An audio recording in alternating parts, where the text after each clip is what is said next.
So George and Helen were reaching that auspicious stage in their lives, the autumn of their years, and they realized it wasn't going to be a whole lot longer that they were going to be able to be out cruising around in their automobile. It was time to probably give up driving.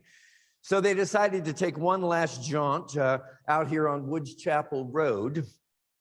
And Helen's in the passenger seat and George is driving. And sure enough, they come to an intersection there, and it appears to Helen as though George drove right through the red light.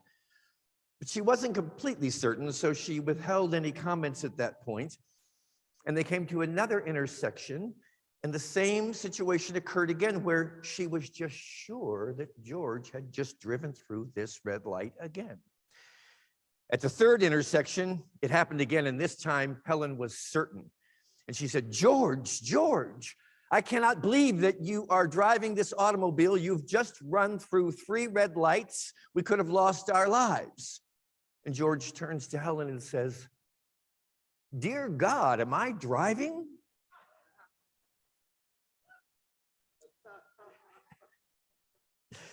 So my question of you this morning, Unity Village Chapel, who's driving the car? Who's driving your life? And are you willing to join me this morning to the best of your ability to acknowledge that you and I, every one of us, are responsible for the experiences that take place in the realm of our day-to-day existence?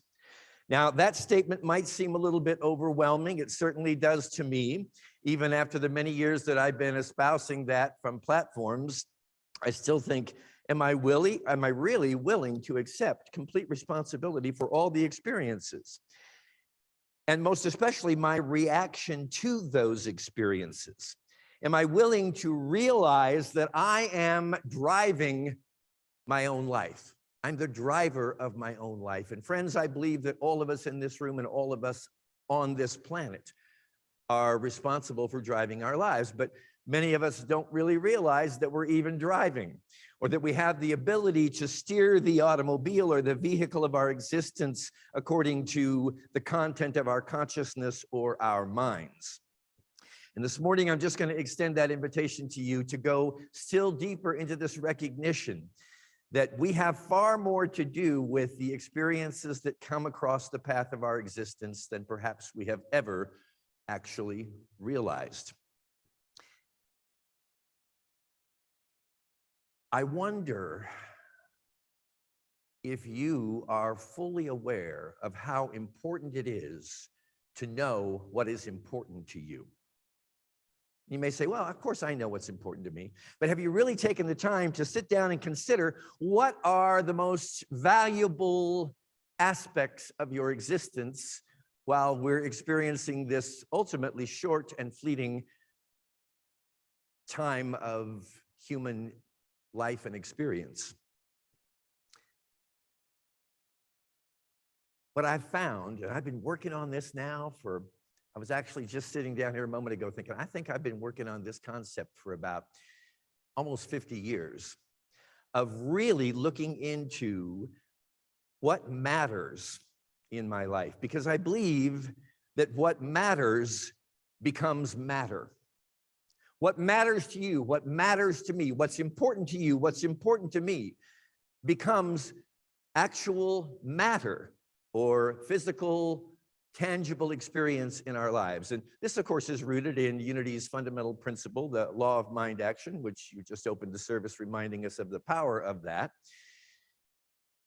And yet, for myself, all through these years, it's been a continual revelation, a deepening revelation of this incredible power that is held within our minds.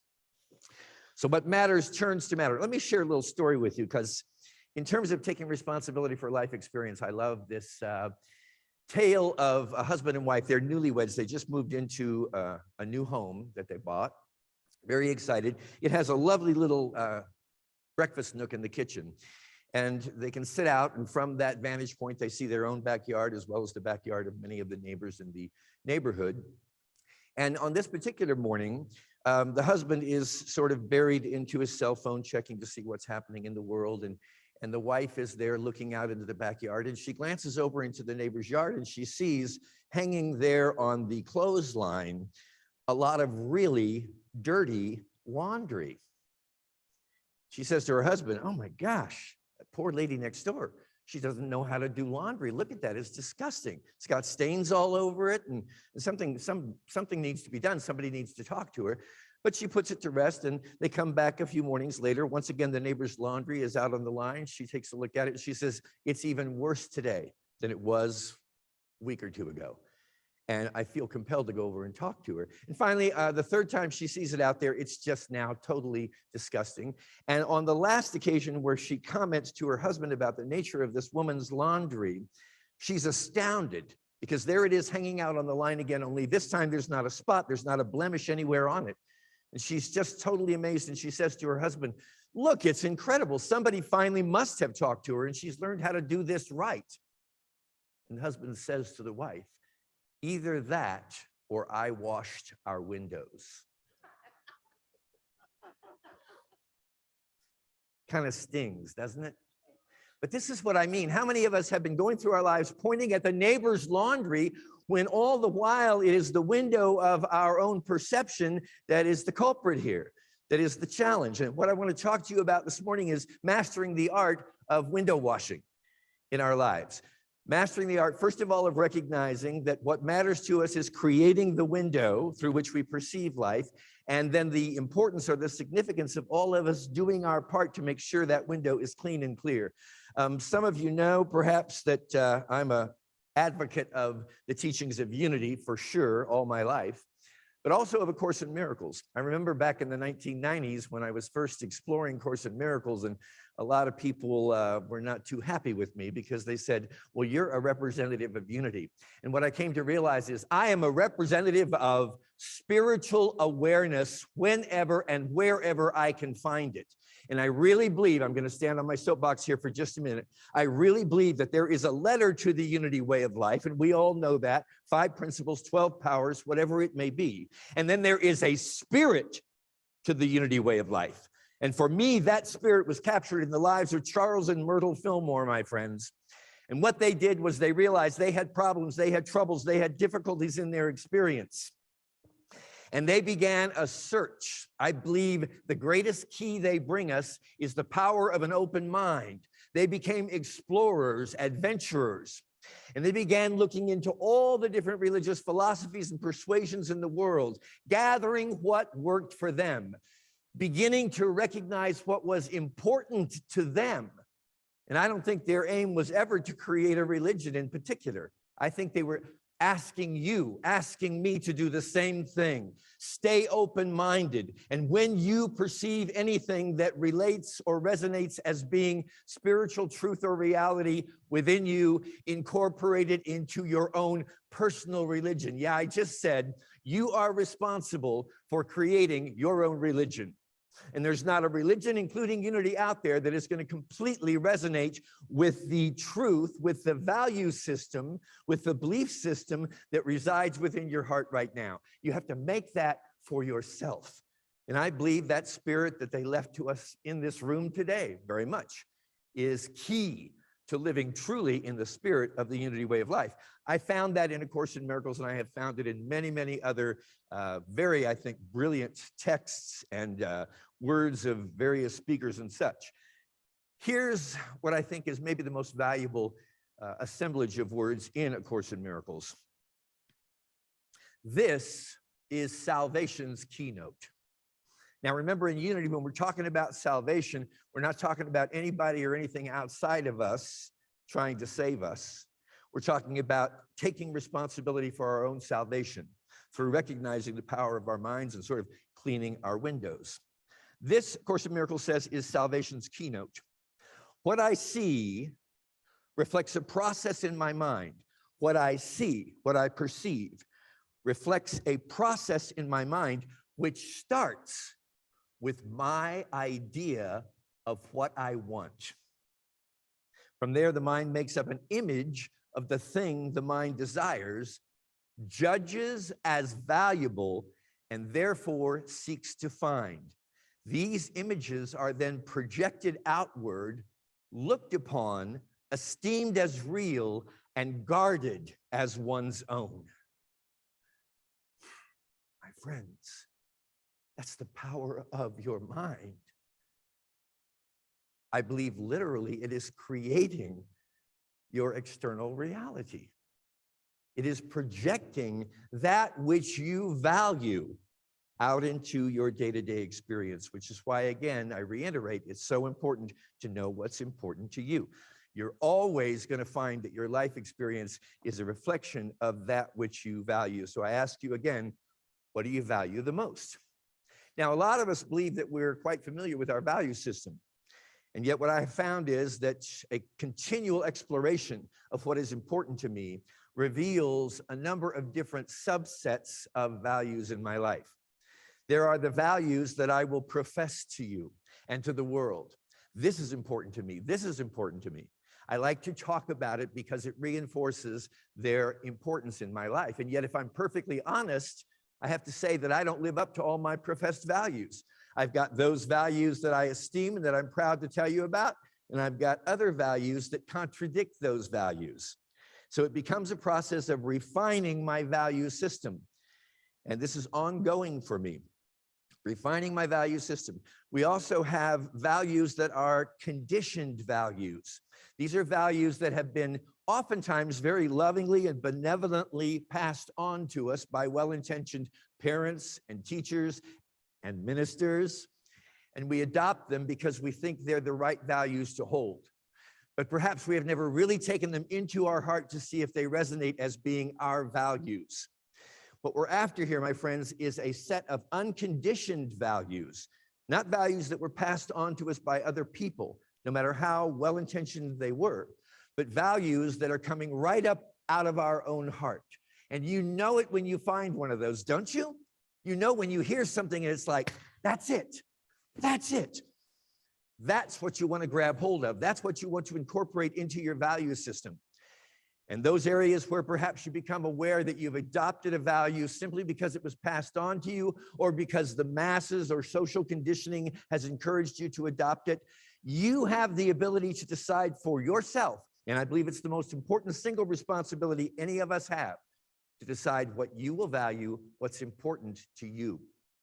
And I like to encourage individuals to go through a value inventory. So have a little exercise for you. Take it or leave it, which is true of everything I ever say. Take it or leave it. I only want you to accept what I say if when you hear it, it goes right into your heart and you're like, spot on, that's for me. So the values inventory has to do with taking a very honest, sometimes brutally honest look at our lives, remembering that our lives always reflect our value systems, and openly, without judgment, without guilt, without shame, recognizing what we really value. You know, if I tell you I value spiritual awareness and growth, and every Friday night I'm out cavorting around the town and coming home with a bad hangover the next morning, you know, I might just need to look at that. No right, no wrong, no good, no bad here. I just might want to say, well, maybe spiritual awareness is not as important to me as having a really good time. And trust me, in my life, I've had some really good times.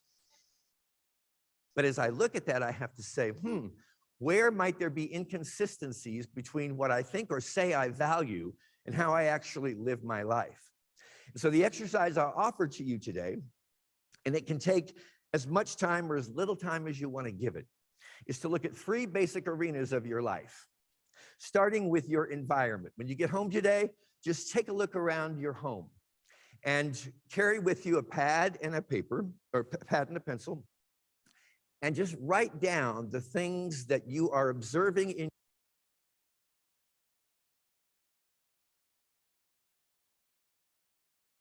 your environment that might reflect your value system, what's important to you. Start becoming aware of how your environment is speaking to you about the value system that you hold. Whether you're proud of it or not, just be honest. Let's get this down and let's be realistic and let's be honest and let's take a look at what we value in our environment and how it's speaking to us. The next one, and this is the next 2 actually are real telltale signs of your value system. Take a look at your calendar. You see, we tend to invest, if you will, in the things that are most important to us in life. Would you agree with that? So take a look at your calendar. Where's your time going? Where are you investing the resource of the moments, the hours, the minutes of your day?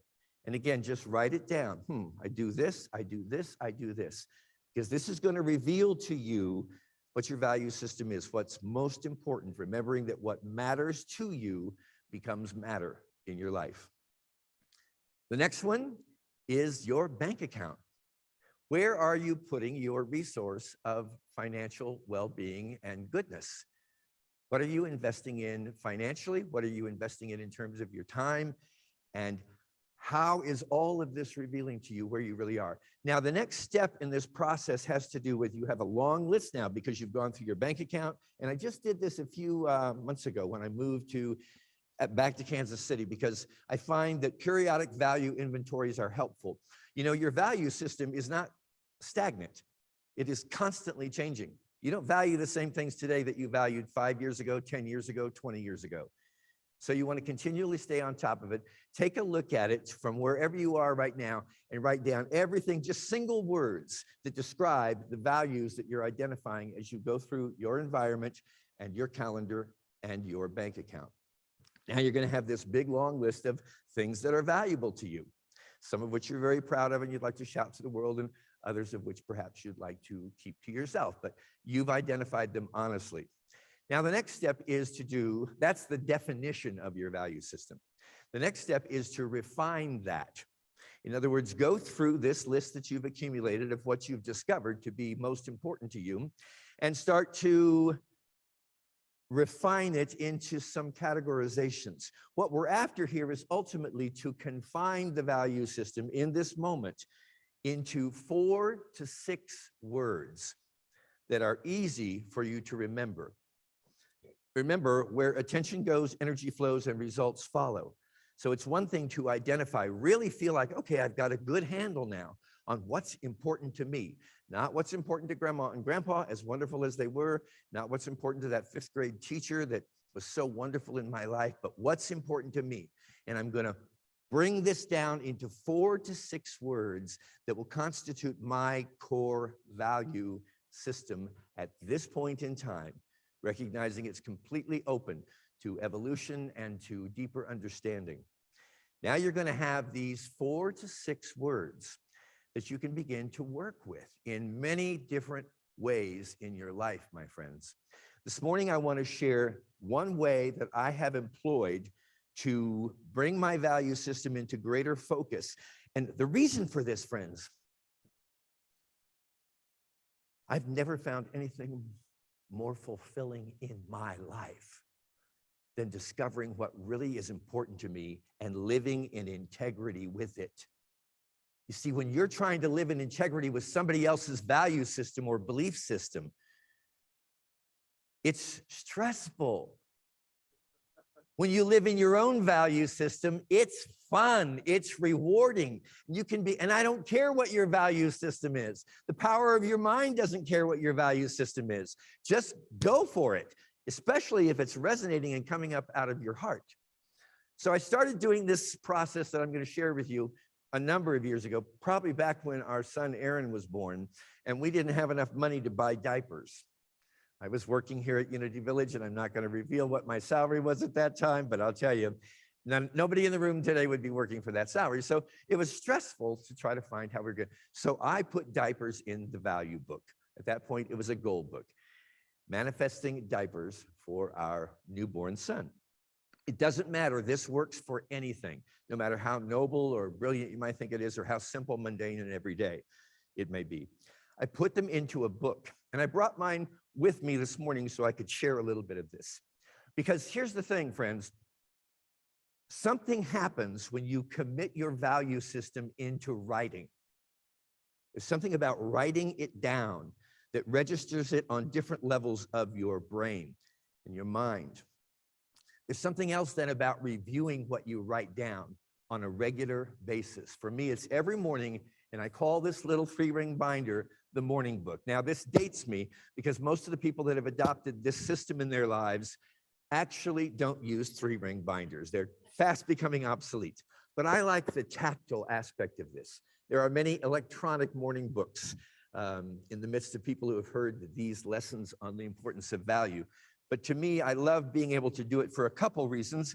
I can actually also incorporate my own creativity a little bit into it. And I like that experience of being able to, by the way, any day now, the calendars in office stores will be going on sale now that we're into the new year. And that's where I get all of the photographs that I use in my morning book.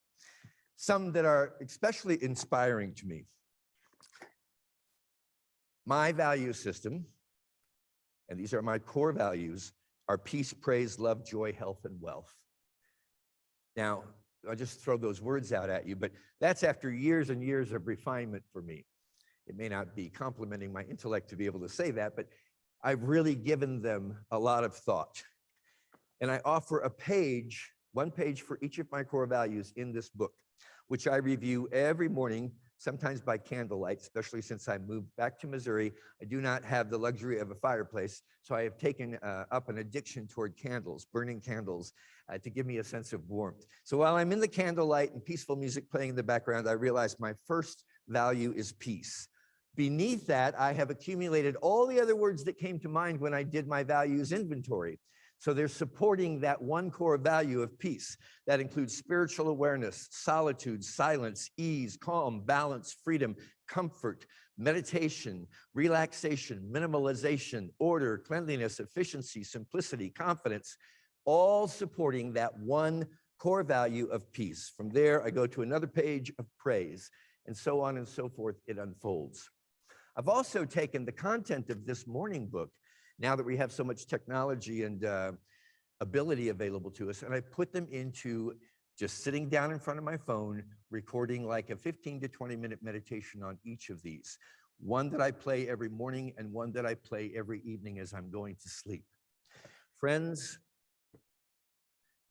the power inherent within you by having clarity and confidence walking through this world, knowing not what's important to anybody else but you, is astounding. It's life-changing. It's powerful. The first few moments of your waking day are powerful. The power of your mind, especially the benefit of your subconscious mind, being able to tap into that first thing when you get up. Remember, the moment that your eyes open, you're beginning to construct the platform from which you're going to move through your day. Do it consciously. Don't be one of those like I used to be, hitting the alarm and saying 5 more minutes. Wake up realizing this, my friends, every single day of your life is a full lifetime in and of itself. That you and I woke up this morning is a powerful and noble and great thing. We're looking for miracles all the time, are we not? And what I'm telling you this morning is there's a miracle in every single instant of your life experience. Think about what your body's doing. Think about what the stars and planets are doing. Think about how your life is being transformed in every single moment of your existence. This is cause to get up and say, hallelujah, praise the Lord. I am so grateful to be alive. I may not understand all the great mysteries of this life experience, but I can enjoy them. I can savor them, and I can perpetually give thanks for them. When you wake up tomorrow morning, it is my encouragement, whether you follow anything that I've shared with you today or not, that you wake up with the prayer on your heart. Here are 3 statements I will close with this morning that constitute the way I greet every single morning. One of them comes from the words of Marcus Aurelius. When you arise in the morning, think of what a precious privilege it is to be alive, to breathe, to think, to enjoy, to love. Just think about those things. What else you got to think about? Worries, woes, troubles, fears? From Ralph Waldo Emerson. To get up each morning with the resolve to be happy is to set our own conditions to the events of each day. To do this is to condition circumstances instead of being conditioned by them. And also from Emerson, write in your heart that every day is the best day of your life. God bless you.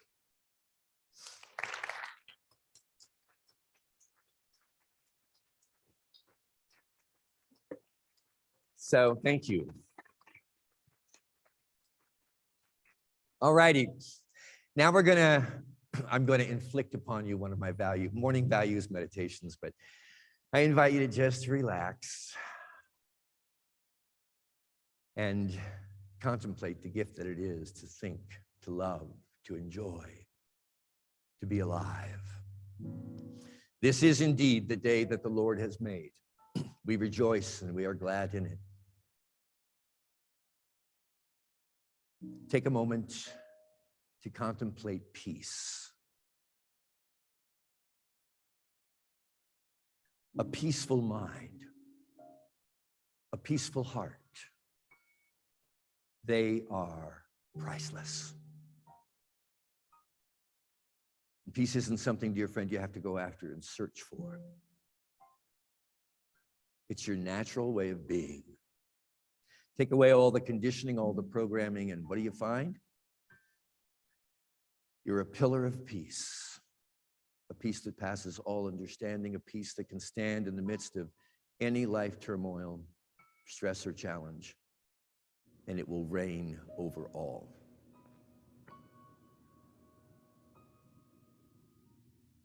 Praise. Think right now in this moment of anything and everything you can praise, that you can give thanks for. There is no challenge in your life that enough praise and thanksgiving cannot transform into a miraculous occurrence. Live your life from a space of perpetual gratitude, and you will find that that for which you give thanks multiplies. Your life becomes an astounding blessing in every regard. Love. Here we sit in the month of love. Bring to mind all those that you love this morning. And hold them gently and lovingly and tenderly in your heart. Remember that that which you focus upon increases in your life.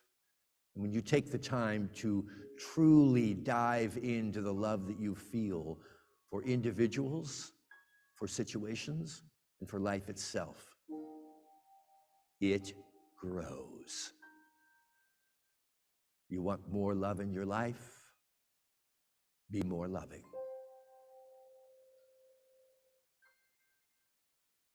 Joy, zeal, enthusiasm to greet the day. What can you bring to mind that really allows you to become a wellspring of infinite joy? How can you wake up each morning with so much joy in your heart that you find yourself dancing through your days? Again, dear friends, this is your natural way of being. And in any moment you so choose, you can release your preoccupation with what's going wrong in your life or in the world and let joy light your way. Health. Oh, what a great blessing the health of our bodies is and the health of our minds.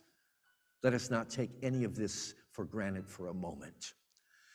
Let us thank and praise God for the intelligence in each and every cell of our bodies and the truly miraculous manner in which all of the systems within your physical body work together to allow you to get up in the morning, to open your eyes, to speak words, to take steps. Every one of these activities is a miraculous event in itself. And wealth. Of course, we're talking about our financial well-being, but true wealth is so much more than that. It's in your family, it's in your friends. It's in the very fact that you're sitting at Unity Village Chapel this morning, allowing yourself to be in the company and companionship of individuals who share the same commitment to a way of life as do you. How you start your day, dear friend, makes your day. And you can make this day the greatest day of your life until tomorrow. Keep your mind open. The Spirit of God and the universe and infinite intelligence and creativity is outlining the curriculum for you to make the discovery of your own value system and then to live it, to build it into every atom of your being. And you shall live as a king, a queen, a prince, a princess, a child of royalty, a child, a creation of the Most High. For this and for every revelation that we are blessed to receive in our lives, we give thanks in the name, in the nature, and through the power of the Christ presence that we are.